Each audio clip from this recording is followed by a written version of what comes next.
You're watching the show that puts Mid-Michigan news in focus. This is Focal Point. I'm Gabriella Galloway. Coming up next on Focal Point, find out the new moped laws that are hitting campus.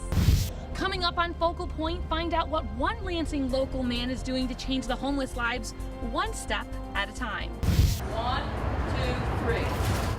Plus, a new MSU medical research facility opens in Grand Rapids, but not without some controversy. Focal Point starts now. Good evening, I'm Treasure Roberts. I'm Christian Barrington. Welcome to Focal Point. It's a project that's been 5 years in the making. The new MSU Medical Research Facility in Grand Rapids is now open for business. Focal Point's Chloe Keibel joins us now live in the Spartan newsroom with more on what this means for the medical community. Christian, the new MSU Grand Rapids Research Center means innovation and discovery, and a boon to the West Michigan economy. $88 million and 44 research teams with one vision, saving lives. We're going to aim higher. We're going to reach further. We're going to make this medical mile possible. The MSU Grand Rapids Research Center is a gateway to a community of health sciences. We're talking about Spectrum or the Van Andel Institute or the DeVos Children's Hospital. Put them all together, and that's where the world changes. Who will collaborate on disease research. Imagine people who are thinking about things that we can't yet imagine. It's a little empty in here right now, but soon this space will be full of MSU scientists researching things like autism, Alzheimer's, and the world's deadliest diseases. The 6-story space is eco-friendly and has open labs with special equipment and long windows. PhD candidate Sarah Kelly will move here to complete her dissertation. I am directly affected as a student and as a worker. But she's not all smiles today. It's great to be home in Grand Rapids.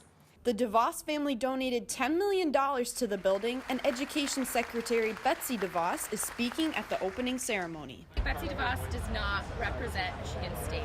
She has lobbied for millions and millions of budget cuts for public education. DeVos has been a primary force in the privatization of education. I must admit to having more than one Wolverine in my family. I'm just going to assume that's why some of those folks are chanting out there.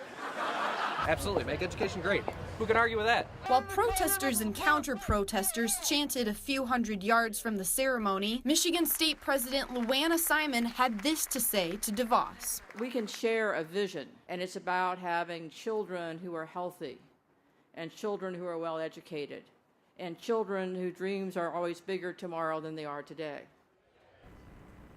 The center will open later this fall and will add $28 million to the economy annually starting in 2029. Treasure, back to you. Protesters assembled outside the new MSU Research Building hours before United States Education Secretary Betsy DeVos was scheduled to speak. Some showed up to support DeVos, but others were there to protest her recent reform efforts. Secretary DeVos plans to reform Title IX procedures for cases of sexual assault on college campuses. She also wants to defund public education, which can affect students attending public schools. Many are worried for the future of students. I think it's absolute BS that she's trying to take away Title IX funding. Like, we shouldn't be defunding Title IX. We should be putting more funding into Title IX. The protests lasted for a couple hours and police were on the scene to keep the area calm. Making a difference in the community is Geronimo Lerma's main priority, helping those without shoes to feel brand new. Focal Point's Macy Krupa-Asevich shows us how he's achieving this goal one step at a time. Charity Street Walk in 2014, Geronimo Lerma noticed a homeless man with no shoes. Someone gave the man a used pair of shoes and the homeless man became ecstatic. Just him being happy by a used pair of shoes. This inspired Geronimo. Kind of stuck with me, and I wanted to kind of make a difference in other people's lives that way. And that's just how Footprints of Michigan began, with a new way to collect and distribute shoes to the homeless. I think being able to impact people's lives, seeing the volunteers come out, the community come together and the community give. Over the past 3 years, he has collected thousands of shoes to donate to those in need. Geronimo, the founder of Footprints of Michigan, encourages everyone to donate when they can because you never know how much one pair of shoes could change someone's life. It means a lot because, especially now the people are the poverty levels real high, that people need these things, and especially with their feet, they need to take care of them. They need to be on their way so they can continue with their journey. The donated pairs of shoes line the shelves at his warehouse, waiting for the next charity event to be given away at. And we ran into Geronimo Lerma, who told us a little bit about Footprints of Michigan. The organization has people all over town participating by setting out donation boxes, including the Ingham County Sheriff's Department. And anything we can do as a sheriff's office or as a community to make sure everybody out there at least has shoes on their feet, whether they're homeless or not, we're going to do that. Geronimo is thankful for everyone helping him make a soulful imprint in the lives of others. In Lansing, Macy Krupasevich, Focal Point News. If you want to donate or start your own shoe drive for the organization, visit footprintsofmichigan.com. Fire safety is about to get a reboot in Meridian Township. Homeowners in Meridian Township may have new access to smoke and carbon monoxide alarms. The Township Fire Department will receive nearly $67,000 from the United States Fire Grants Program. This money will go towards buying and installing these alarms for township residents. According to the Centers for Disease Control and Prevention, about 630,000 people die of heart disease in the United States every year. That's 1 in every 4 deaths. And recently, the Lansing Area American Heart Association geared up to battle the deadly disease with one man who's trying to make a difference. It was a day filled with heart. My sister, she passed away from a sudden cardiac arrest, so that's why I'm here. To honor her memory. Orsini's sister is just one of the roughly 634,000 people who die of heart disease in America yearly. Her death made him think about what he could do to help prevent a fatal attack like hers. Before that happened, I really didn't pay much attention to AEDs. After that happened, we put an AED in at the office. Like Orsini, many others like Katie came out due to a personal connection. I think for me it was on a personal level. My dad had a heart attack several years ago, and so it meant a lot to come out here and support the walkers today. I'm greeting people and telling them where to go and all the activities they can do here.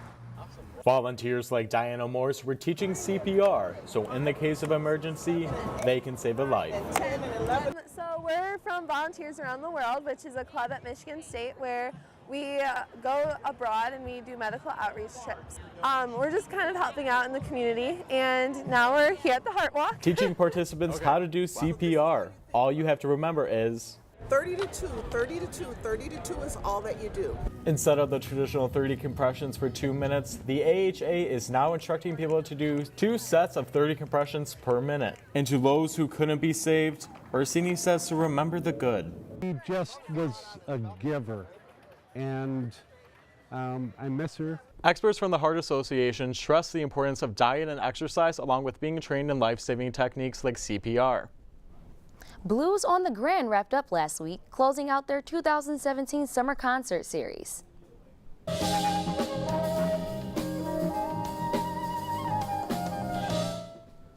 Jazz musician Brandon Marcel took the stage at the Lansing City Market last week. Lansing locals gathered for food, drinks, and R&B with a beautiful sunset to end the show. Organizers say the concert series is a great way to relax and get people to come and enjoy the market. Bringing the community out, good music, it's free. They're bringing them to the city market. You have food, you have vendors that are here, bringing them into downtown Lansing. You're by the water, you're right on the Grand. It's a great atmosphere. I just love the whole ambiance of each evening. The Grand Concert Series will be back next July. Coming up next on Focal Point, a Food Network celebrity came to town to check out some local eats. Plus, MSU students have a new way to know when the bus is on the way. What makes a Spartan? The relentless drive to turn question marks into exclamation points. Believing that we are strong as one, but extraordinary together. And it's our impact that matters most. What makes a Spartan is what's inside, the commitment to something bigger. Because the world never stops asking, who will? Spartans will.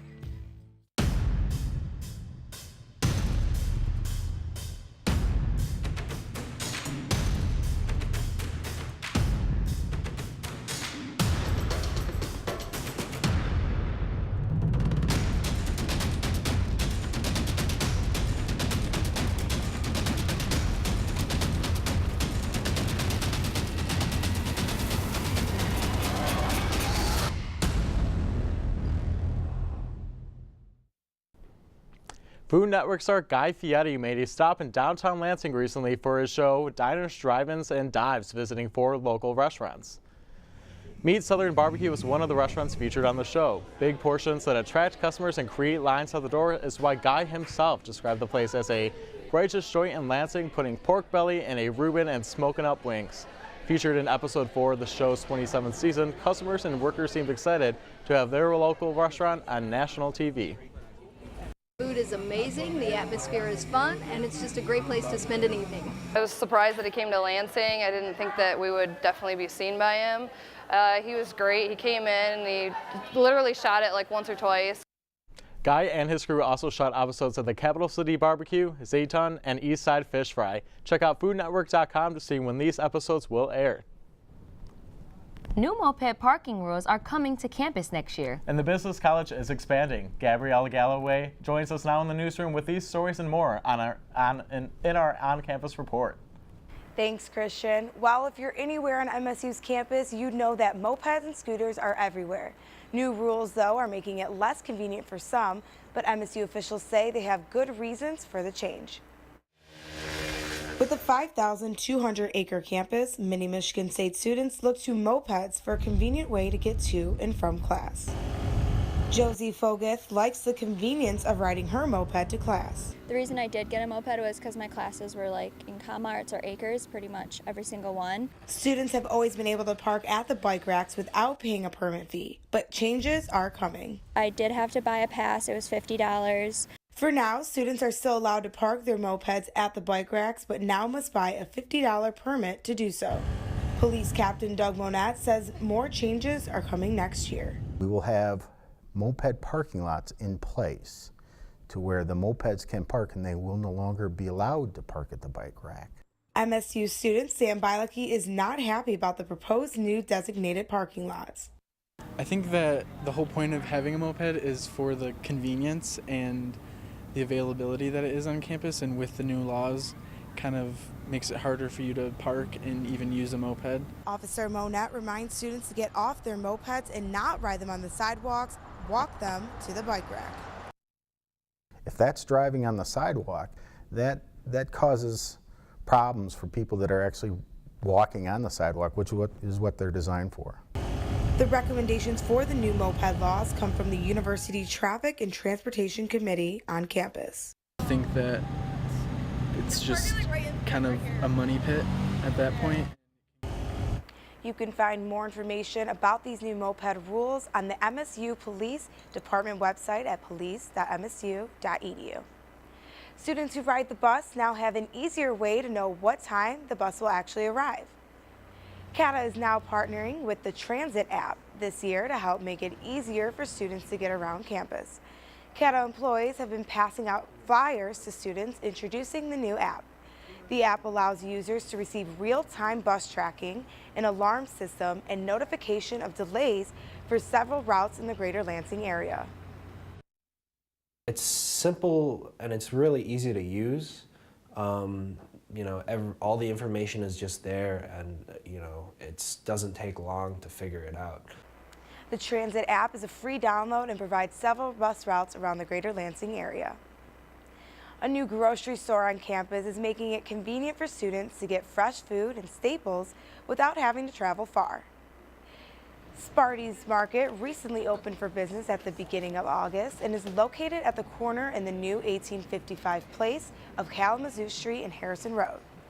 This new extension to campus has a wide variety of options for students, including general everyday groceries, baked goods, health and beauty items, and a hot grill with food made to order. It was to create some diversity in what we see on campus, allow them an urban market setting, a lot of our students, things of that nature, so that you could have a lot more of the things you would typically use or want in a grocery store easily accessible. Along with the market, there is a brand new Starbucks, an MSU apparel shop, and the new location for the Spartan ticket office. For combo exchange are also available to those who have a dining meal plan. College is expensive and students are always looking for ways to save money, especially on food. Focal Point's Katie McCoy shows us how students are using their phones to save. Hungry students can save money on food by using their phones. Hooked is an app that has discounts for food around college campuses across America. We have the Hooked app.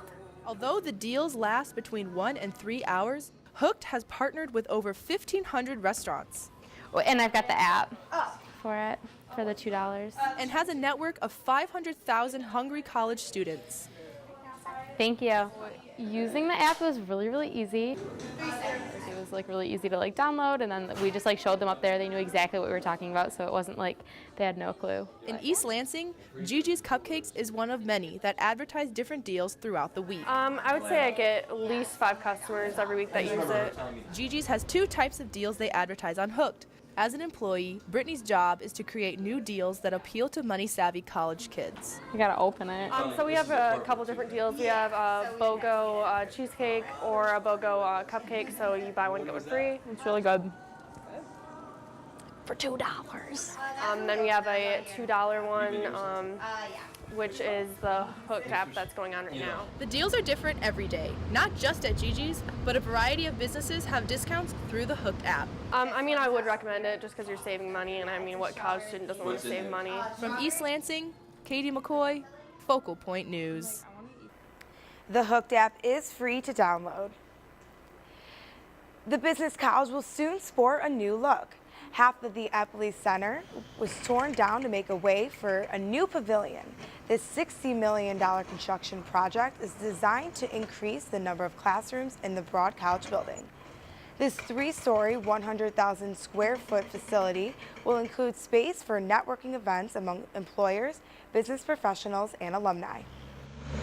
We've really spent a lot of time working on design of the classrooms and the learning spaces, and so we've got much more flexible space that uses technology as a way to facilitate learning in the student environment. This project is expected to be finished by 2019. Michigan State has a new way to gain power for the university through solar panel covered parking. The Solar Carport Initiative was approved by the Michigan State Board of Trustees in September of 2015. They plan on creating 5 solar carports around campus, which include lots 83 and 100. The array will have more than 40,000 individual solar panels and could potentially save the university $10 million over the next 25 years. The carports will create renewable energy that will be able to power up 5% of campus. The project is expected to be done in December 2017. That's what's happening on campus. I'm Gabriella Galloway. MSU's football team is heading into conference play this weekend. And MSU's men's soccer team is off to one of their best starts in school history. Katie McCoy joins us from the sports desk with a preview. The MSU football team took on Notre Dame last Saturday. We'll show you how they fared against the Irish and much more when Focal Point returns. There are moments of triumph, of discovery, and achievement. But what makes these moments possible? It's the early mornings, the late nights.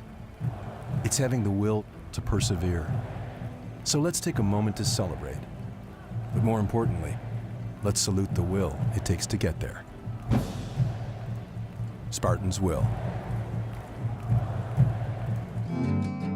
When I was green, greener than the hill, where flowers grew and the sun shone still. Now I'm darker than the deepest sea.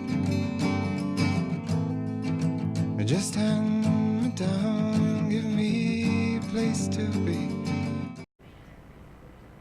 Welcome back. I'm Katie McCoy with this week's Sports Report. The Michigan State football team is off to a 2-1 start and will play their Big Ten opener tomorrow against Iowa.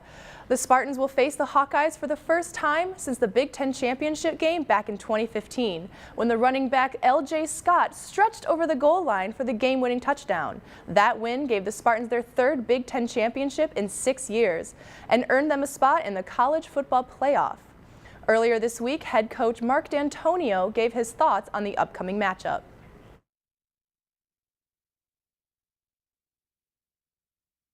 We've had great games versus Iowa, I think, in the past. really the last game, 2015 game and the championship game, which was exciting. I think with Iowa, you get what you see. What you've experienced in the past is genuinely going to be what you get. Fundamentally very sound offensively and defensively, special teams, and be a challenge. The home game kicks off at 4 p.m. and can be seen on Fox. Last Saturday, the Spartans took on Notre Dame in another battle for the megaphone. They played under the new permanent lights for the first time since they were installed in the offseason. The Spartans won this game last year in South Bend, putting up 36 points in that victory. But the Irish offense was on fire from the first drive of the game. Quarterback Brandon Wimbush calls his own number and takes it in for the opening touchdown. Later in the first, after a Brian Luricky pick six, he would bounce back. He throws this ball to Darryl Stewart, who hauls it in for the touchdown. Spartans cut it 14-7. In the second quarter, MSU down 21-7. LJ Scott takes the handoff and explodes through the defense. He punches it in for a touchdown, but wait, he fumbled just before crossing the goal line, and Notre Dame comes up with the ball. It's a touchback, and the Irish regain control. They stormed down the field in under 2 minutes, and Dexter Williams runs in for the score, making it 28-7 Irish at the halftime. And MSU had nothing to give in the second half. Notre Dame rolls to the 38-18 blowout victory over the Spartans. This was an out-of-conference game, so our focus is on the Big Ten Conference. It would have been anyway, so we're going to live and learn a little bit, young players sometimes, and we're going to make some mistakes, but we've got to be able to overcome those mistakes. Even with the loss, we're gonna be better from this, and all the mistakes, we're gonna learn from them. So I think that's a positive. Looking back on it, it's not good now, just knowing we lost, but I think we'll be better for it. The battle for the megaphone will not be renewed for another 9 years. The next time Michigan State and Notre Dame are scheduled to play is 2026. Former Michigan State football All-American and Major League Baseball star Kirk Gibson came back to MSU this weekend to be honored at Saturday night's football game. The College Football Hall of Famer was honored in the first quarter and had his number inducted into the Spartan Stadium Ring of Fame. Before the game, Gibson participated in the Gibby and Friends vs. Parkey fundraiser at the Kellogg Center. The efforts aim to raise money and bring awareness to the battle against Parkinson's disease, which Gibson was diagnosed with in 2015. Former MSU coach George Perliz also battles the disease. Perliz and Alan Trammell worked with Gibson to try and raise $1 million for the MSU College of Medicine. When things of crisis happen, or when you're trying to solve problems, medical problems, there's a Spartan will we always talk about, and Spartan Nation always comes together. To contribute to Gibson's cause, go to kurtgibsonfoundation.org. Regarded as the game of the century, the 10-10 tie in 1966 between Michigan State and Notre Dame still lives on today. Members of the two teams from that year met at the Hall of Fame Cafe in East Lansing for a special joint reunion. These were two of the greatest football teams ever assembled and featured 33 female future pros, 25 All-Americans, and 10 #1 draft choices. The two teams were co-national champions that year, and Michigan State earned its 6th national championship in 2 decades. Former MSU defensive end Pete Dolich still feels like it was yesterday. It's as though we just walked off the playing field a few minutes ago once we get a chance to see each other 50 years later. So that bond, that adhesion, that chemistry has never left, not one of us. #1 overall pick Bubba Smith and head coach Duffy Daughtry are two of many Spartans that team honored in the Ring of Fame. The MSU volleyball team hit the hardwood this past weekend, completing a sweep over #1 Minnesota on their home floor 3-0. They began the weekend with an upset win over #5 Wisconsin before the huge victory against the Gophers. The team improved to 9-2 overall and 2-0 in Big Ten play. Head coach Kathy George talked about the exciting weekend for her team. very pleased with our team and bouncing back after, you know, the previous weekend and getting themselves kind of on target to get into that game. That was a hostile environment. Both crowds were sellouts, and you know, it was a great opportunity for our team to get in there and do some damage. The Spartans returned to Jennison Fieldhouse this weekend for their Big Ten home openers against Maryland and Ohio State. The match tonight against Maryland starts at 7. Now over to golf, where the women's team hosted the Mary Fossum Invitational last weekend at Forest Acres Golf Course. The ladies finished first in the tournament, shooting a record 5 under par. Senior Sarah Burnham led the way, posting a 6 under mark for Burnham, and it was her 3rd career tournament win and first since the Sugar Bowl Intercollegiate last year. Head coach Stacy Slobodnik was thrilled for Burnham, who finally got over the hump in winning the Mary Fossum.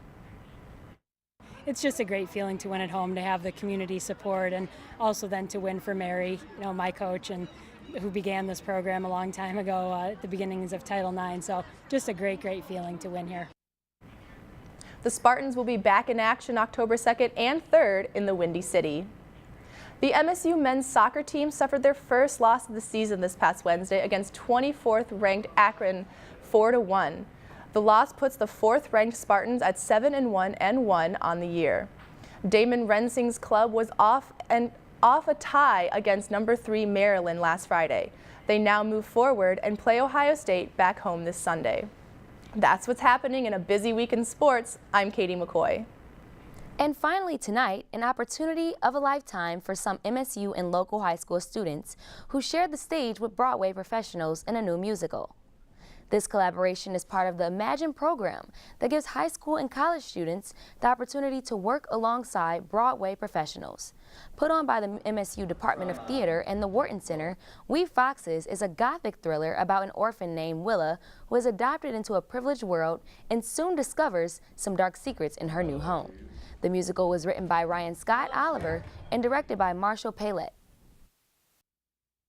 The opportunity to work at MSU with the resources they have to offer us, it's a rare luxury for us New Yorkers to come into a place with so much enthusiasm, and they've offered us everything we've possibly needed to continue to develop this show.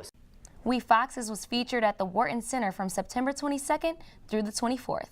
What a cool opportunity for those kids. Well, that's our show for tonight. I'm Christian Barrington. And I'm Treasure Roberts. We leave you now with more music from the Lansing Jazz Festival. Have a good night.